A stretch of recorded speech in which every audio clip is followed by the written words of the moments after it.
Hello and welcome to Profiles in Risk. This is your host Tony Cañas, switching to my radio voice, and today I have with me. Yes, he laughed. That's so. It's always always a good indication when they laugh at that joke. Uh, and today I have with me Brandon Yusko. I actually did not ask you how to.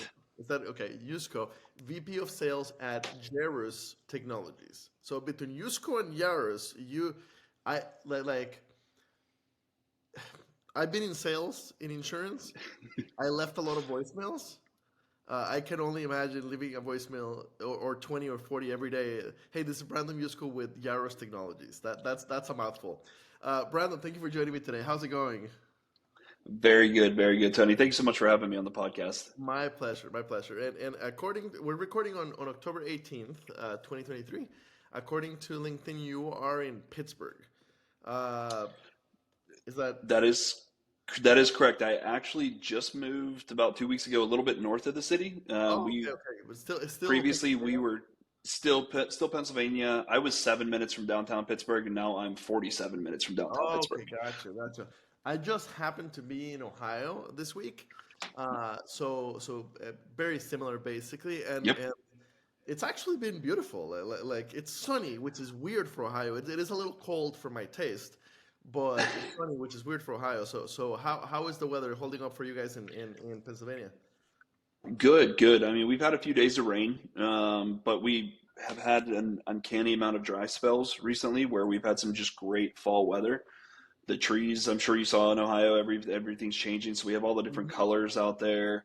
And it's just been a really comfortable 50 to 65 degrees. It's the perfect time of year, right before we get into the colder months and everything. So it's good that you weren't here, say in like January, February, Oh yeah. because it gets pretty cold. Oh yeah, no, I lived 10 years of my life in the Midwest. Okay, yeah. For the listeners, the way that today's episode came to happen, I recorded another episode, and then Brandon reached out saying, "Hey, I listened to this episode. Love what you're doing. Would love to be on the podcast." If you listen to this episode and like it, do that. Message me on LinkedIn. Right. It basically there's a couple different ways to end up on the podcast. One is I learn about a new insurtech and I message you. Two is I run into you at a conference. Or three is exactly this. You listen to an episode. So yes, if you are an insurtech that has not been on the podcast and you listen to this episode and you think it's good, message me. I'd love to have you on. So, Brandon, uh, we always give the guest the chance to give the elevator pitch. What is Jarus Technologies? Yeah. Yeah, so we are a full service provider, policy administration systems and digital experience platforms. So this spans everything from, a policy admin system that would have your rules and rating engines, underwriting workbench, the workflow, the reporting, BI and analytics, that whole approach. And we take a little bit of a different approach towards building those systems and delivering that product. And then on what we call our DXP, our digital experience platform, that is your self-service portals, both for insurers and agents, but then also mobile applications. And we've been developing and delivering mobile applications for a number of years, and it's just grown. With the introduction years ago of usage-based insurance, we're able to include that into the platform. The nice thing about everything, though, is it's extremely configurable. Our goal is to try to reduce the workload or the reliance on internal IT resources. Obviously, there's a ton of competing priorities, especially a lot of insurers right now are looking at what are the initiatives for 2024, and it's not just cost and everything. That's a big factor. Don't get me wrong, but it's also what can we implement? How does this integrate? So on and so forth. So we favor configuration over customization, meaning that product owners, the folks that are actually defining the products, very similar to what Joanne was talking about on that previous podcast, which is why I reached out. The folks that are building these products internally or want to make changes to them don't need to rely on a vendor, which would be us, or the internal IT resources. They can use our product configurator and just go in and make the changes themselves. It's a low code, no code platform that allows them to, we have some insurers that are spinning up products in 2 to 4 months now and just going and defining it. And now they have something to go to market with, which is extremely important when we look at The state of, for example, the personal auto or homeowners market right now is more carriers are trying to get into commercial and small commercial. Well, you can have a very customized bot policy up and running in 8 weeks, 8 to 12 weeks, basically. All right. I've been taking notes. Okay, full service policy administration system and digital experience platform. Okay, so policy administration. I come from the carrier space, right? So Yep. so the different carriers I've been at, and I have not been in a carrier since 2018. But the different carriers I was at, all of them used home built systems, and I think all the carriers Hmm. used home built systems for a long time. Then, over the last, let's say, decade, there's a couple that have become gigantic, right? Oh yeah. I think that their names are no secret. Guidewire and Duck Creek, uh, and, Yep. and Guidewire especially has had immense success in getting carriers to sign up for their system. Now those transformation programs to move into Guidewire are a beast. Uh, Yes. and then on top of that, we have a few kind of insurtech policy management systems. So I can think of like Socotra.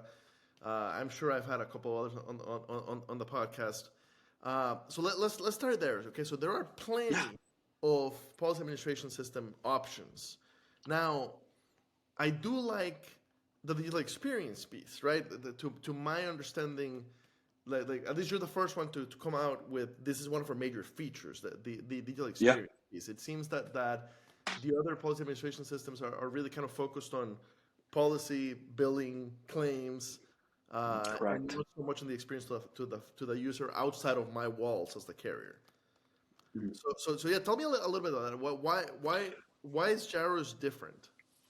Yeah. So this is fantastic. Everything that you just mentioned there is thing. We are competing with the 800-pound gorilla in the room. Guidewire is, and they're a fantastic company. I've had in the past had the opportunity to work as part of their partner network as well. And same thing with Duck Creek. You also have some other ones in there, like you said, Socotra. Origami is making a great name for themselves as well. And when we look at those providers, um, they've been building this platform for themselves for a number of years. They all, are very large implementations. Ours can be large too. It depends on the insured, depends on the lines of business, so on and so forth. But I think if we kind of go back in time, and what's key here is I actually was with Jarus for 5 years before, I did 5 years with them, left for 5 years, spent some time in the claim space, and now I'm back again. Way back when, if you look back to like 2014, there was the whole conversation of buy versus build. And very similar to Tony, what you were saying with the insurers that you worked for, a lot of folks built their own custom systems. They built these systems and then they started to migrate towards a product, right? Towards Guidewire, towards Duck Creek, so on and so forth. In 2014, we were the folks saying, hey, no, we can still build this. We could do a custom build for you folks. And we got there through one insurer reaching out to us and saying, could you build this for us? And our CEO said, we could. We've never done it before, but we could. And that was, right around 2009 or so. We built that system and said, hey, we could redo this. We could keep doing this. We could help insurers with giving them the framework, the technology, the team, and everything to help build these customized systems. And we did that for a number of years. And then we found that what we were learning from there is we started creating best practices. We started creating reusable components. And we basically developed a product out of it. And what differentiates us now from the Guidewires and the Duck Creeks and so on and so forth, it truly is our flexibility and the capabilities that we can provide. It's that configuration. Every one of the vendors, Guidewire, Duck Creek, anybody, Jarus, any of us, all talk about configuration. We can configure it. We're kind of like Burger King, right? You can have it your way. We're going to configure the system for you. It's going to have all the same, bells and whistles and everything. Differences with us is, again, we're trying to step away from reliance on IT and vendor resources. We're trying to give more control to the business users. So when another vendor or so steps in and says, yeah, we can configure that, it's going to take us, 12 to 24 months to spin the system up for you folks and to configure it. To us, it's, hey, can you just give us this, X amount of data that we need to basically have the requirements put together? We'll build the system for you. We'll configure it out of the box. And then you folks can make any other changes to yourselves. You don't have to call my team to say, well, I need to set a new base rate for this state, or I want to build this new product. You don't even have to call your IT resources internally to do that. It's the business users can go in and make those changes themselves. We're trying to reduce that reliance and everything, whereas some of the other providers, they are providing cloud options as well now too. They're still going to need somebody else to go in and make those changes, and they're going to be behind as far as, okay, well, I need to get an IT resource for this. I want to do this integration. I want to do that. Our system provides all the power to the business users to make agile changes and everything. And a big piece, like we said before, in that digital experience, our system is completely responsive designed, and we have the mobile app that supports it as well too. So if I'm an underwriter and I'm, for example, we know that everybody works in a remote environment, or not everybody, but a lot of folks work in a remote environment nowadays. You may be sitting somewhere and just pull out your iPad and just want to look in and, oh, okay, well, I can approve this quote, or I can do this quickly, or so on and so forth. And then you can put that down, and you can switch over to your laptop and do whatever you need to do. And then maybe later on you get loss history and you see on your phone, oh, okay, well, I can just approve this quote here then too. Everything is seamless. Everything can be digitally put together to make it so that you can work wherever you are. Both your internal employees and your customers as well can self-service from any platform. So you reminded me a lot. I've had one guest on the podcast, and then we did some recruiting for them. Their platform is a product building platform for insurance, low code or no code, and very similar idea where like the carriers can build the product themselves, but they don't have the policy management system, and the product that you're building is kind of meant as a prototyping tool, and eventually you do have to go to IT and get it built in a permanent system, so to speak. It sounds like you're offering a similar capability to build a product kind of without IT or largely without IT, but then we can keep running it there. Yeah, you're 100% right on that. Sorry to cut you off there, but yeah, No worries. they can completely build it, because whenever with our system, it has the rules rating, the database schema, everything is there. It's a full policy management system, a policy administration system. And when they build these products and everything, they can, the nice thing too is they can do that rate rule testing. They can do what if scenarios with testing, everything that an underwriter or a chief product officer or a product director, anybody would need to do. They could do it all within our system right then and there. And then they can prototype it. They can see, okay, how would this work? They can run those tests, those what if scenarios. Once everything's passed and we know we're getting the right rates, we're getting the right endorsements, right forms, everything is being attached to it, you just push it to production and it's live and it's out there and it's available to go. And a lot of insurers right now, I saw a quote the other day that says the world is run on Excel.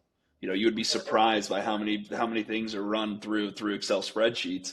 And there's a number of insurers out there that are still doing, manual rating through Excel spreadsheets. They may be using a policy management system from another vendor, but given the, size of the lines of business or timing or whatever the setup is, that they're not using, that those lines aren't supported on the full policy admin system. A lot of them are now taking our solution and are able to convert those traditional Excel rating sheets into a full policy management system, and now they can visualize the data as well too. So they're getting more analytics, more reporting capabilities. They're able to enable straight through processing, automated underwriting aspects of it in a matter of months, as opposed to a year or so, and they can take a very much an iterative approach towards it. Do I need to jump on the whole thing? What I mean by that is, so there's the policy admin system, there's the digital agency, the digital experience platform, and the admin system has the underwriting workbench, the rules engine, rating engine, etc. Is it an all or none, or because like Guidewire, like the original advantage that they really sold on Guidewire is you can get the policy system, or you can get the claim system, or you can get the billing system, or all three. But if your billing system is working, right? Yeah, yeah. So is it fairly modular, or how does it play along? You use the exact term that I was going to use. It's modular. So insurers can, it's kind of like again, I use a lot of fast food references and stuff like that. It's kind of like buying a combo meal, right? You can get the entree, the side, and the beverage with it, or you can just say I just want the entree. So and that's that we can get even more granular with that. But there's the policy admin side of it. There's the digital experience. Some insurers just want to use our BI and analytics tool. Some only want to use our mobile app. We have some as well that are using our full-blown policy admin product, and then some that say, "Hey, listen, I really like my agent portal and my underwriting process and everything, but I need more flexibility with my rating engine. Can you help?" Yep. We have some that are just implementing our rating engine. We have some that are just implementing the rules engine. So it really comes down to what do you need, right? Let's have a conversation. Let me understand what it is that you're looking for. And we have some that have said, hey, we're going to take everything, but we want to use our own UI. Okay, great. Here you go. Let's go ahead and get that set up for you. We have a few other customers too that said, we like everything. We want to implement it on our own. And we hand them over all the documentation, and they're actually able to implement the solution themselves. Okay. Is it so? It sounds like the company's been around for a good while.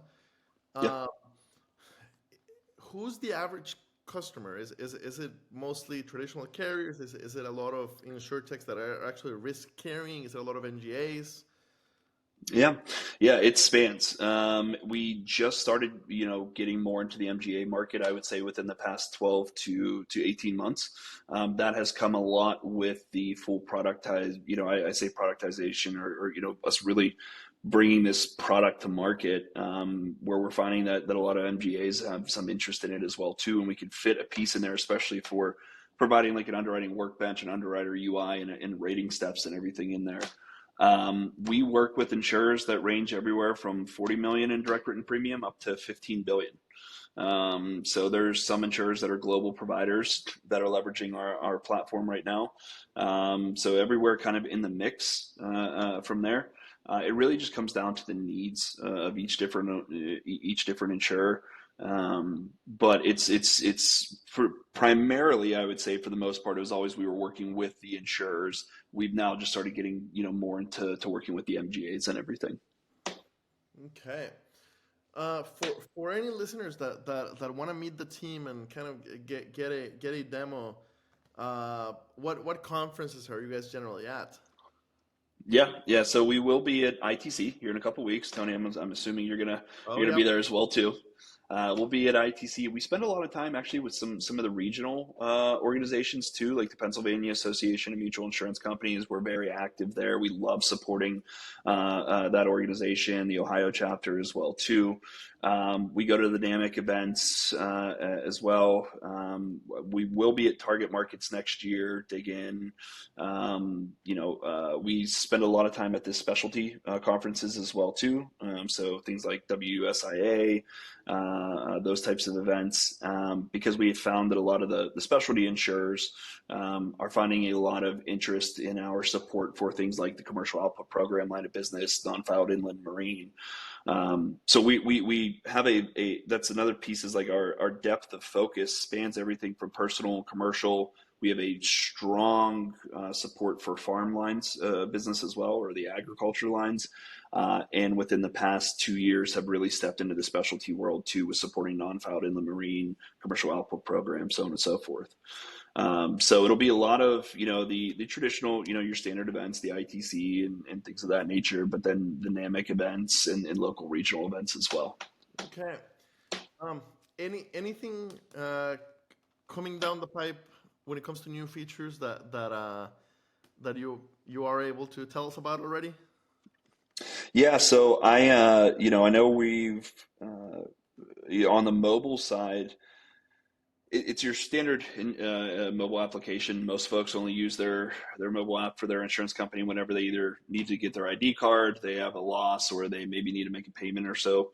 But we have some more new features on the push notification side. We also have some things where insurers that support like the shared economy or the on-demand drivers economy have taken interest in, like usage-based insurance, where somebody can quote bind and issue a policy right on their phone, and then it only starts to calculate the premium whenever they actually start operating the vehicle, so on and so forth. So that's already live and in production. We're making a few more enhancements to that. Aside from that, we're looking more adding in, there's just some updates to the products themselves, some general technology updates, but we also look at the content as well. For example, how do we support more things from AAIS or ISO and so on and so forth, some of those more updates as the manuals are updated and so on and so forth. And then in addition to that, we are building a billing system as well. So that is coming. We've implemented billing and claim systems as well for insurers in the past. So we're standardizing and productizing that. So first will come billing, and claims will come shortly after that then as well. Fantastic. Thank you so much for your time today. It's been Yeah. interesting. Very interesting to see somebody go back to and especially it looks like you went back to a very similar role to what you did in the past with that same company. Yeah. Uh, Yeah. so It Yeah, it was great. I worked with these guys. There's the age old saying of, at a good job you earn or you learn, and a great job you have the opportunity to do both. And that is what Jarus is. I got a master's class in insurance technology and learning how to implement these systems. And I've done sales, but part of this is also I've done project management, I've done the requirements gathering, everything. I've worked with such great people that have been kind enough to teach me these things. And then I went and I worked for other great companies like Friss, again, where they really taught me the global scale of what we can do. I got to travel the world. I got to work with phenomenal people that then elevated my sales skills, my presentation skills, and everything as well too. And then I had an opportunity to take a little bit of time off this summer and decide what I wanted my next adventure to be. And I called the guys at Jarus, and it's like we never missed a beat.